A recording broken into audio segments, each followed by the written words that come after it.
Hail and Matches Kingdom! In today's Path of Exile 2 the third edict video, I will show you part of the strategies that I used to make more than 50 Divine Orbs in less than 5 hours. Strategy will be based around a ritual mechanic. Also I will show you drops from 10 tier 3 pinnacle boss fights in this strategy. This great strategy for beginners and will make you insane bank, especially if you're a little bit lucky. But even if you're not very lucky, this is pretty stable strategy for nice currency income. And the ritual mechanics is really simple. You just need to find ritual altars, touch them and defeat monsters that will arrive. There's different debuffs that can appear, and they will be same for full trial. So if this trial spawned with clouds that slow you down and remove your resistances, then all trials in this map will be with the same debuff. There could be 3 or 4 ritual altars on map, and after you beat monsters there will be drops nearby of this ritual altar as well as some favors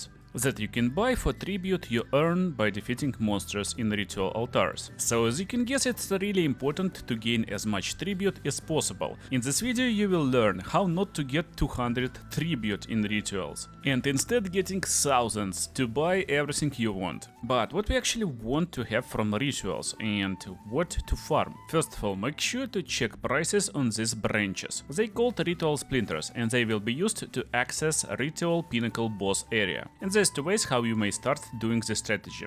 First of all, of course, you can farm this stuff yourself, but if they are really cheap now, because price is changing every day, you can even buy them, because to actually benefit from strategy, you want to already have full points invested in Atlas in Ritual. I will show you how to invest them later, because there will be 2 strategies, and depending on what strategy you will choose, there will be slightly different Atlas setups. If you haven't defeated Pinnacle boss yet, don't worry, all the tips from this video will be applicable even if you just starting out in the end game. However, rewards will be a little bit worse. At the base level, the strategies will give you from 3 to 5 divines per hour, and even more if you're lucky. But I run them in combination with another strategies, so I'm making around 10 or even a little bit more divines per hour. If you're interested in how to get 10 divines per hour, then guys, you should just drop a like for this video. If there's lots of likes, I will know that you are interested in this easy farming methods to get insane amount of currency insanely fast, and I will share them with you. But for now, let's get back to rituals. Since of course you're farming not only currency to access pinnacle boss fight, also you're looking for very juicy stuff. It's called omens, and omens are insanely pricey because they're used by high-end players to craft insanely OP weapons. You also can use them, or you can sell this juicy stuff. These omens can cost from 2 divines up to 10 divines and even more depending on what state economy is right now. So again, before attempting to the strategy, try to check prices and decide if there's anything cool you are looking for. Basically you're looking for omens mostly, and for currency to access pinnacle boss fight, since pinnacle boss will drop specific unique items, and depending on meta, maybe some build was found, maybe some item in demand. Even this currency to access boss fight can be very pricey, so sometimes it's really viable to just sell it. That's basically all the things you need to keep in mind before attempting the strategy. Also, you need to make sure you get some chaos resistance, because loads of traps in these rituals actually hits you with chaos damage, and that's something to think about. Okay, let's start from our Atlas setup. You will get Atlas points for ritual initially when you just attempt first ritual map, and then after defeating boss. First points you want to spend on top, into spreading darkness, because you don't want to ever have a map with 3 rituals, since it can break very valuable items. The next points will be in tempting offers to reduce tribute required to reroll offers. It will give you 2 rerolls per ritual, and they will cost 750 instead of 1000. While you can already start strategy at this point, actually after defeating boss for the second time you will get more points, and you want to get these points to defer items for cheaper and to get them sooner. The last points will be a little bit different. If you're just going for strategy number 1, it's easier, you go on top, onto the left to get a lot more tribute. But if you're going for more risky but juicier strategy number 2, it will be ominous portents to have more chances to have omens. Let's see strategy 1 in action. Our basic idea is to actually go and find altars, but here's a secret mechanic how to get a lot more tribute. You run around altar and you check if there's loads of monsters. Basically how it works. There is set area around altar, you don't see it but it is in a game, and if monsters spawned over there and they assigned to ritual, after you defeat them they will be resurrected after you start the ritual. Therefore it's a smart idea to actually run around this circle and see any monsters you can find and actually even interact with strong boxes and other mechanics. They also can respawn in the ritual altar, and they will also respawn in next altars. That's why you're getting more and more tribute every altar. And that's why if you see first altar and there's not a lot of enemies nearby, you don't want to touch it. Basically you want to go around and find altars with a lot more monsters and then start with them. Then you go backwards if needed and you will get a lot more tribute. Example of like basic mass on the screen right now, it doesn't work exactly like this. You will get less tribute on the next altars, but technically it works. Also, lots of favors will be disabled in your rituals, so you don't even need to touch them after you defeat ritual before third altar. And that's basically strategy number 1. You want to get as much tribute as possible and you want to use it by deferring items. And we're mostly hunting for splinters. When you press defer item, you will have a price to defer it. There will be future discount and total deferral cost. With correct Atlas setup it will be pretty cheap and almost without any deferral fee. After you defer item you can't buy it, but it will reappear in next rituals. With correct setup it will cost just 750 tribute. So after rerolling you will defer items again and again. We are looking for omens and for petition splinters. We're deferring them again, but make sure you understand how much deferral cost for item right now.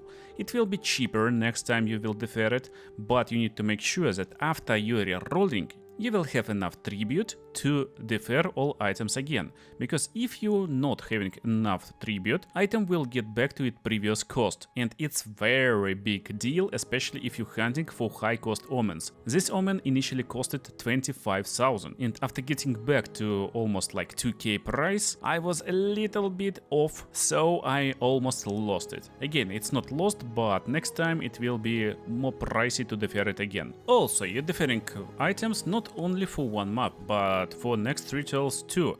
That's basically how it works. We're trying not to buy anything, we're trying to defer them as much as possible, and we want to reroll favors every time. So basically we're never buying. But when you're out of rerolls, then you try to buy and defer items that you can't buy. Strategy will start slow, but will escalate quickly. And yes, you still will be getting omens that can cost around Divine Orb. Setup for this strategy is pretty simple. You just need a bunch of tablets with extra chance for magical monsters in your ritual, with reduced tribute for rerolling and more tribute gain. Get 12 tablets like this, and yes, you can buy them from trade market pretty cheaply, but they drop a lot, especially if you're using Atlas setup like mine, and then you're looking for nice and juicy spot on the map. I will be using this exact spot. It's not perfect because there's a big lake without any maps, but the best one I found to demonstrate you. Basically we got bunch of towers. After clearing tower at highest tier difficulty waystone, you will be able to drop 3 precursor tablets inside. And I will use these 3 towers as well as first transitional tower to create insanely juicy spot for our rituals over here. There's 2 ways how you can approach it. You can drop 3 tablets, then apply these rituals to all the maps and get through the shortest way possible to the tower in the middle and then towers outside, but I want to have all these towers from tower in the middle juiced as much as possible. So I will be taking a little bit longer trip, but I will save all maps in the middle. And that's exactly what I did. By the way, take a look on my tribute from the first ritual. That's what happens when you drop some tablets and also use all strategies that I described before. You will get 1000 or even more per ritual. So that's how you get from 5k to 10k depending on other factors that I will explain later. Coolest part again, that even if you're in a setup phase, it doesn't mean you get no rewards. For example, I found Omen of Whittling while I was setting up all this stuff and it costs just 3k tribute. I deferred it and rerolled it a few times this map, and on the next map I will be able to buy it just for around 2k tribute. Another good examples of what you can find in the rituals is is actually stuff like perfect Juveler Orb, so if you need 5 slots, it's definitely on your list, but even skill gems and spirit gems of level 20 is available, but they very rare. Technically, that's super basic approach to rituals, and you may stack any other strategies on top as you wish, or just keep it simple and try to farm as much as possible by deferring as much as possible. But I got my tower setup ready. All towers is injected with ritual tablets, and this tower in the middle will affect all stuff around. That's basically what I will be farming today.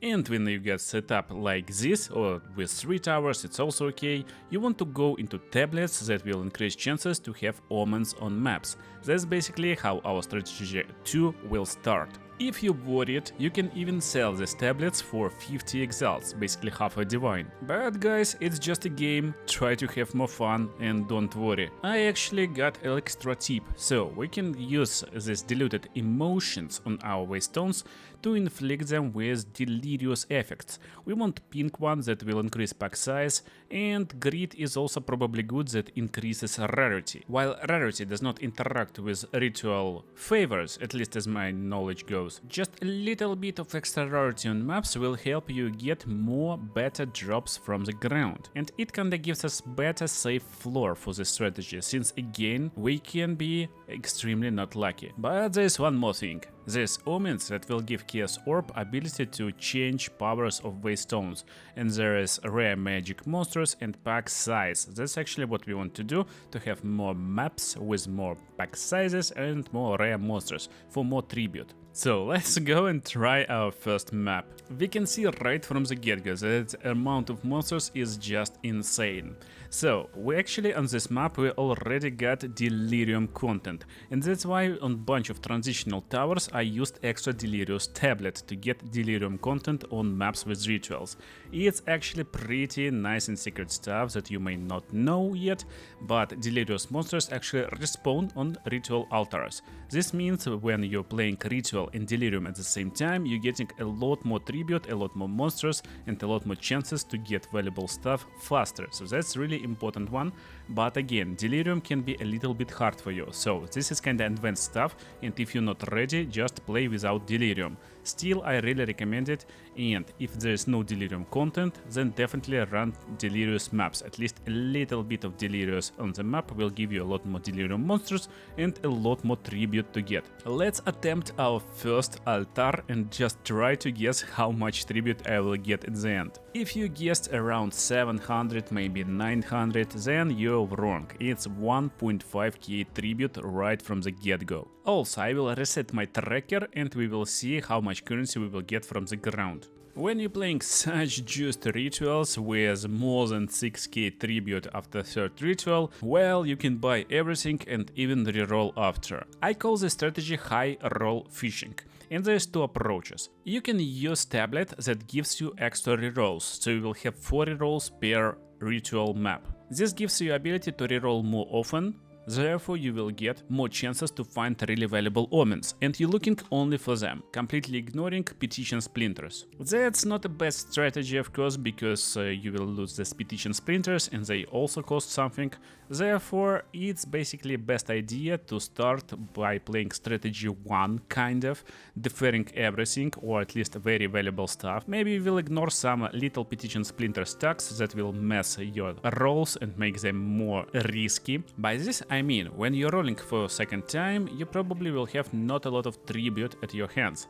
And without a lot of tribute, if you see omen that costs 25,000, for example, you will need to pay around 4k tribute maybe to defer it for the first time. But in my experience, most of the time it's like 10%, so it's 2.5k. Still, you need to be very careful, because some of the omens costs just insane amount of tribute. And if you miss to defer it, he is gone. So on first juiced map I got 8k tribute, and just look over here, nothing cool after first reroll. I will probably just buy them, who cares, we got so much tribute and not so much rerolls. And basically that's the strategy number 2. So we are looking for high cost omens to get insane bank.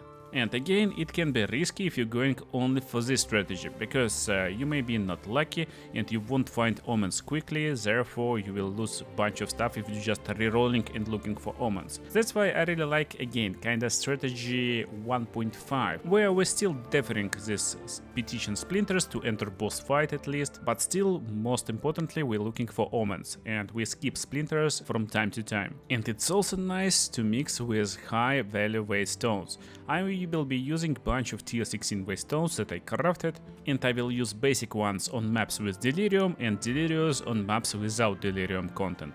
Now Atlas. So there's a bunch of ways how you can set up Atlas for this strategy, but most importantly you're looking for high monster pack size. You want to keep top part for more effects of your precursor tablets, bottom left for more pack size, and if you wish you can use this part with shrines for faster clear. It's really beneficial for us. If we clear areas faster, it's also good. So basically that's a snapshot of my final Atlas for fast clearing.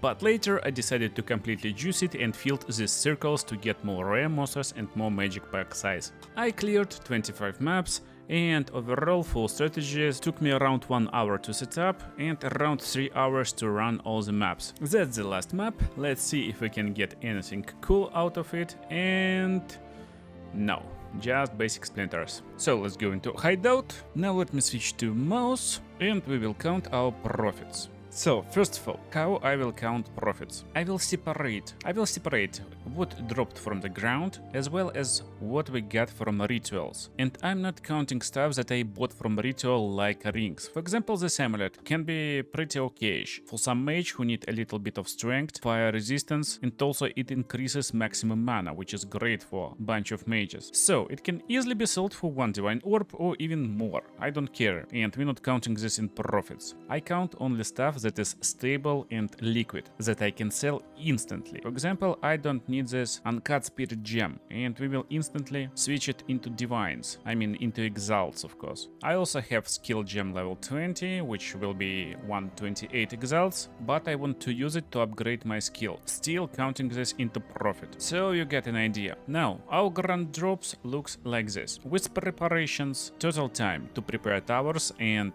play 25 maps was around 4 hours. That's what we got from ground drops. And that's current rate to divines. So, with 1 perfect Juveler orb, with bunch of chaos orbs, our total currency from the ground is around 3 divine orbs, as well as 2 divine orbs from uncut skill gem. Now, additional ground drops. I removed currency that costs 1 exalt or less. We don't care about these numbers. Still, from ritual I got bunch of perfect orbs of augmentation, and while they cost not a lot, actually we can get 11 exalts from them, so it's definitely going into ritual profits. Since it's Abyss League, we got bunch of omens from Abyss guys, mostly for playing really hard maps, but again, it's part of the strategy. Our Atlas setup is also part of the strategy. And this one can go for 240 exalts. This one will go for 7. Putrefaction for 6.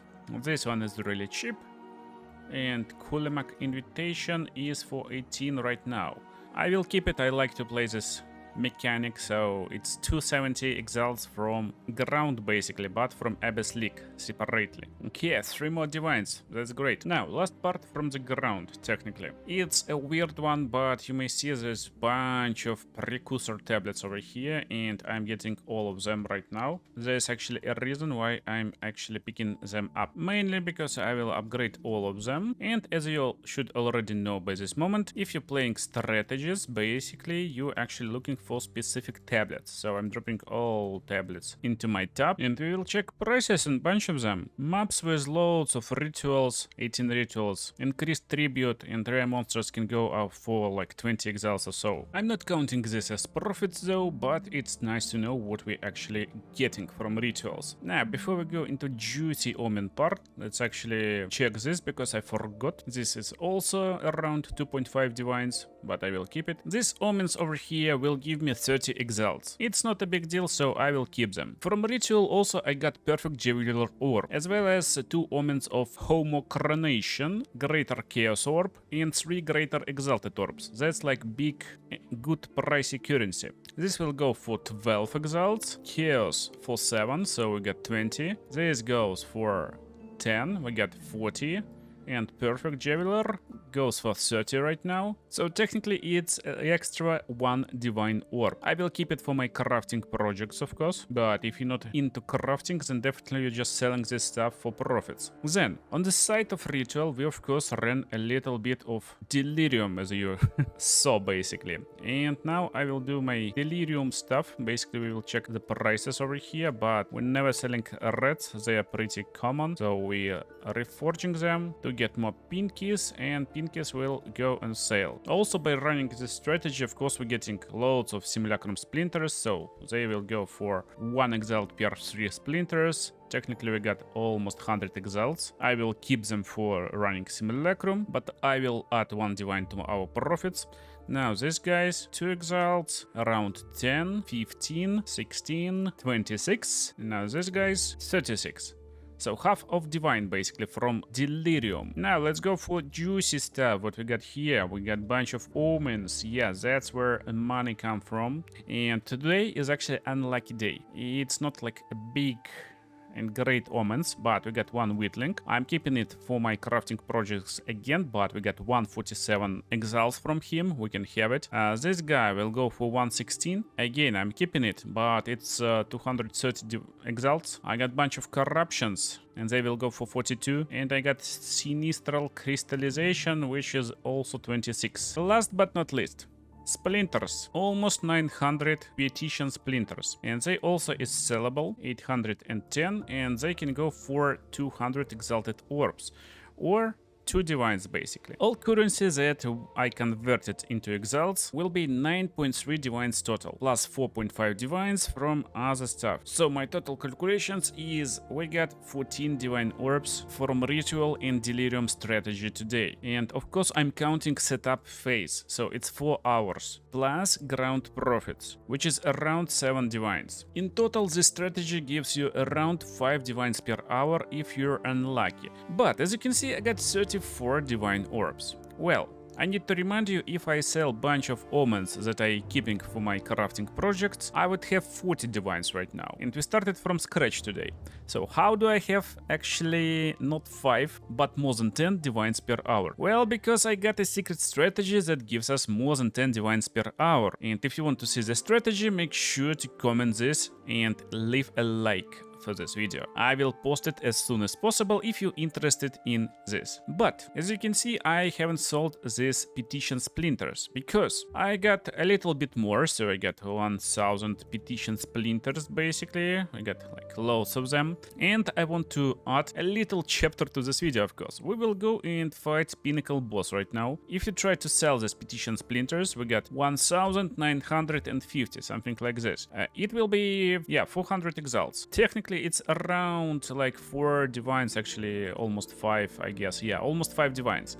I can get 5 divines just by clicking the button, basically, by selling this stuff. But just for you, I will go into my home. That's basically where we started, the Gorat Refugee, and we got a Realm Gate nearby. Every player will have this Realm Gate. I'm dropping my petition splinters inside, and we're playing on hardest difficulty. Basically, it will take 150 splinters to run the map, and we will have only 1 attempt, so I can't actually die over there. But we will try to answer a question right now. Is it actually a good idea to farm this boss, or is it better idea to just sell your splinters? In reality, it's both. Every time you're going to farm a boss, it's a risky strategy because no drops are guaranteed in this game. So technically, outcome can be very different. As you can see, our tablets is going on a sale right now. So as I told you, it's really easy to sell them. And I don't know if you need boss guide, but basically first stage is pretty basic boss. The second stage, again, pretty easy boss, but it will be a mess if we're not killing him quickly. So, pow. Purple means I need to run. Purple means I need to walk and never stop. So that's basically how the boss works. And as you can see, it's a mess. There's a lot of effects from ritual, and that's basically how it works. So on second stage, it summons all ritual effects like purple mists, a bunch of extra awful stuff. And this boss dropping omens as well as a bunch of like good equipment, as well as separate legendary loot table. So there's a bunch of items we can get. The most important one will be our awesome item, which is called From Nothing Diamond. I just forgot the name.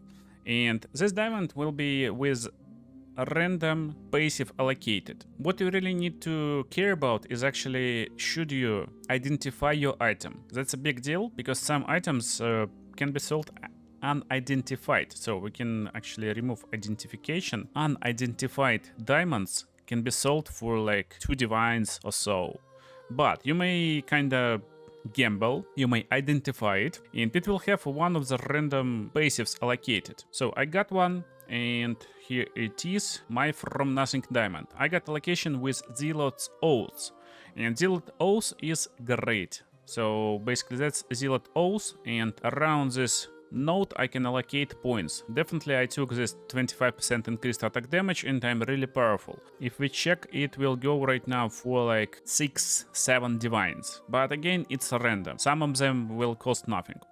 As you can see, we got Sinistral Erasure, and that's a big one. So another thing that our boss actually drops is some good items from time to time, but also omens. And just from one go on this boss, we got 267 exalts already. So I will run this boss a few more times, and everything that can be sold will be in this folder. And here we go. It was fast. And we got this pretty cool and funny crossbow, I would say. But most importantly, we got loads of omens of amelioration. Each one of them is 10 exalts. I got like probably 10 of them, so it's 1 divine already. We got 2 omens like this, which is already 3 more divines. So we plus 4 divines technically. Bunch of omens of corruption, coronation, and divine orb. So it's like 5 divine orbs already.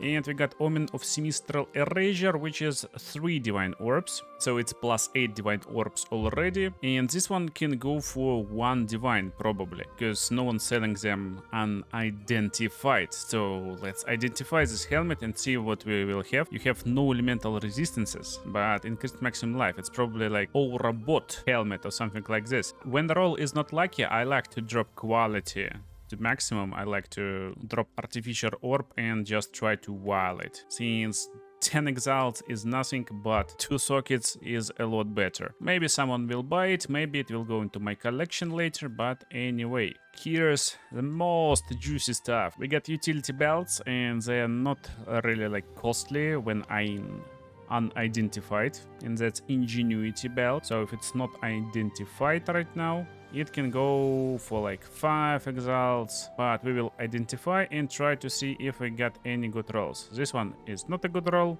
This one is okay-ish, 25, 29, exactly what I got right now. So we will corrupt one of them, became completely useless, and corrupt second one, and it's pretty fun one. So it got implicit plus 13 to dexterity, and the one with an implicit can go for like 1 exalt, 1 divine, I mean. I will drop it for 70 exalts. This is just chance shard. And here's the biggest thing about why we actually farming these rituals and this guy, diamond. So this diamond can go for like 1.5 divine when it's not identified like this. I can drop it and someone will instantly buy it. Honestly, for now, I don't need like lots of divines, I'm fine. So, just for you guys, let's have a little bit of fun and let's identify this diamond and hope we get something fun and good and probably profitable. 10. Ancestral Bond. Ancestral Bond located over here. And now let's see what is around this part. Increased area of presence. Storm Charge, by the way, which is really good. Elemental resistances. Oh, it sounds juicy. But let's see how much it costs. It costs not a lot, actually. So Ancestral Bond is not a big deal. Therefore, it will go into my collection. And I hope you enjoyed this video. See you in the next ones.